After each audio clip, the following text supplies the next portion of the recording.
तुम्हारे पास समय था तो तुमने अपने समय का दुरुपयोग किया। जब तुम्हारे पास पर्याप्त समय था तो तुमने अपने समय की कद्र नहीं की। अब तुम्हारे पास समय बिल्कुल नहीं है तो अब तुम YouTube में आकर ये सर्च कर रहे हो कि किस तरीके से तुम अर्धवार्षिक में बहुत अच्छा स्कोर कर सकते हो, हाफ ईयरली पेपर में बहुत अच्छा स्कोर कर सकते हो। लेकिन अब तुमको अपनी गलतियों को देखना पड़ेगा दोस्तों, क्योंकि अब हाफ ईयरली पेपर में तो ये सारी गलतियां आपने कर ली, अपना समय वेस्ट कर दिया, लेकिन वार्षिक पेपर के लिए तो टाइम नहीं बचा अब तुम्हारे पास, बस चंद मिनट हैं। ये समझ के अब तुमको पढ़ाई करना होगा। खत्म, सब खत्म। जो कुछ तुमने सोचा था कि ये कर लेंगे वो कर लेंगे, सभी में पानी फिर गया। किसकी वजह से? तुम्हारी वजह से। अब मैं यहाँ पास तुमको तुम्हारी गलतियाँ गिनाने नहीं आया हूँ, तुमको कुछ ऐसे स्टेप बताने आया हूँ जिसके कारण तुम बहुत अच्छा स्कोर कर सकते हो वार्षिक पेपर में, और वो लोग भी बहुत अच्छा स्कोर कर सकते हैं जिनके अभी अर्धवार्षिक पेपर नहीं हुए तो अर्धवार्षिक पेपर में। तो इतनी बात तुमको इधर से लेकर जाना है कि अब तुम जो भी स्टेप बताए जाएंगे उन सभी स्टेप को फॉलो करोगे। आज तुमको एक वचन स्वयं से करना होगा कि जो भी स्टेप तुम्हारे पास दिए जाएंगे तुम उन सारे स्टेपों को फॉलो करोगे और उन सारे स्टेपों को तुम करके दिखाओगे।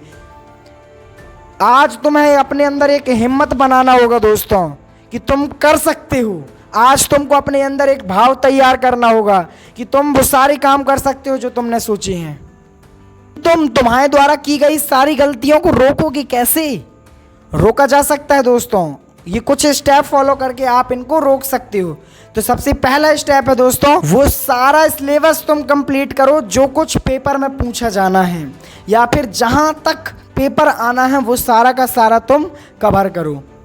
अब यहाँ पास मार्केट में बहुत सारी ऐसी बुक्स आ जाती हैं जो कहेंगे कि सारे क्वेश्चन यहाँ से बनते हैं, इसको ले जाओ, अर्धवार्षिक में यहाँ से क्वेश्चन बनते हैं, इनको ले जाओ। ये डिस्ट्रैक्शन में तुमको नहीं फंसना। जो समय तुम इन बाहरी कारकों में दोगे, इन बाहरी पुस्तकों में दोगे, तुम वही समय अपना देना दोस्तों एनसीईआरटी बुक में। एनसीईआरटी बुक उठाना और उसको पढ़ना और अंडरलाइन करना, बजाय ये सारी मार्केट में बेचने वाली बुकों की। इन बुकों को मत खरीदो अभी, इनकी अभी तुम्हें ज़रूरत नहीं है। ये सारी मार्केट की बुक तुमको प्रश्न तो दे देंगी, तुमको क्वेश्चन आंसर तो दे देंगी, लेकिन कॉन्सेप्ट तुमको मिलेगा कहाँ से? एनसीईआरटी बुक से। तो कॉन्सेप्ट यदि तुमको समझना है तो तुम एनसीईआरटी को उठाओ, क्योंकि अब तुम्हारी क्वांटिटी मैटर नहीं करेगी कि तुम कितना सारा पढ़ रहे हो, अब तुम्हारी क्वालिटी मैटर करेगी कि तुम कितने अच्छे तरीके से पढ़ रहे हो, तुमको क्या क्या समझ में आ रहा है। ऐसा कोई चीज़ तुम पीछे के लिए मत छोड़ना कि तुमको बाद में पछतावा हो। तो सबसे बेस्ट तरीका यही है, एनसीईआरटी उठाओ, उसको पढ़ो, जितने जल्दी हो सके उसको कंप्लीट करो, अंडरलाइन करो। पढ़ने के बाद रिवीजन करो, रिवाइज करो उसका। प्रतिदिन जो तुमने कल पढ़ा उसका रिवीजन आज कर लो, जो तुम आज पढ़ने वाले उसका रिवीजन तुम कल करना। इस तरीके से एक शेड्यूल बनाओ, इसको फॉलो करो, गारंटेड तुम कुछ नया करोगे। क्योंकि 1 लाख बच्चे दौड़ रहे हैं जिस दौड़ में तुम दौड़ रहे हो, उनसे यदि तुमको सबसे आगे आना है तो ये स्टेप तुमको फॉलो करना पड़ेगा। दूसरा स्टेप मैं आपको बताना चाहता हूं दोस्तों, इंपॉर्टेंट क्वेश्चन पढ़ो, क्वेश्चन मत पढ़ो। अब यहां पास 2 बातें आपको समझने लायक है। वो 2 बातें कौन सी हैं? ध्यान से समझो। इंपॉर्टेंट क्वेश्चन पढ़ो, प्रीवियस ईयर जितने भी पेपर हुए हैं यदि तुमको मिल सकते हैं तो तुम सारे अभी के अभी ले आओ, और उनमें से जो जो क्वेश्चन पूछे गए हैं उन सारे क्वेश्चन को अपनी फेयर नोटबुक में नोट करके उनके आंसर देखो। आंसर जिस टॉपिक से बने, जिस कॉन्सेप्ट से बने, उन सारे कॉन्सेप्ट को तुमको समझना होगा। समझोगे कैसे? सीधा सीधा सा एक फंडा होता है। कोई टीचर बहुत अच्छा पढ़ा पाता है जब वो बहुत अच्छा खुद पढ़ता है, और उसको बहुत अच्छा समझ में आता है जब वो लड़कों को पढ़ाता है। सब ऊपर से गया होगा सिर के। इसका एकदम सीधा सीधा सा मैं आपको एग्जाम्पल दूंगा, बहुत सीधा सीधा सा पॉइंट आपको बताऊंगा कि आपको क्या करना है। जो कॉन्सेप्ट तुमको लग रहा है कि ये पूछा जाना है या फिर प्रीवियस ईयर का जो क्वेश्चन है वो इस कॉन्सेप्ट से बना है, तो तुमको कुछ नहीं करना, बस इस कॉन्सेप्ट को उठाना है, इसको पढ़ना है, और जो तुम्हारे साथ तुम्हारा दोस्त है या फिर जो तुम्हारे साथ तुम्हारा भाई है उसको एक बार ये सारी की सारी कहानी सुना देना है, और इस तरीके से सुनाने की कोशिश करना कि उस दोस्त को या फिर उस भाई को ये सारी कहानी रट जाए। अब इसको एक लाइन में मैं कहूँगा, जो कॉन्सेप्ट तुम पढ़ रहे हो उसको लोगों को पढ़ा दो, जो कॉन्सेप्ट पढ़ रहे हो उसको पढ़ा दो। इससे तुम्हारा कॉन्सेप्ट मजबूत हो जाएगा। मैं बता रहा हूँ ये नॉर्मल चीज़ नहीं है, प्रैक्टिकली चीज़ है। इसको आप वैज्ञानिक तरीका भी कह सकते हो कि यदि तुम किसी एक टॉपिक को किसी व्यक्ति को पढ़ा देते हो तो गारंटेड है कि वो टॉपिक तुमको बहुत अच्छा समझ में आ जाएगा।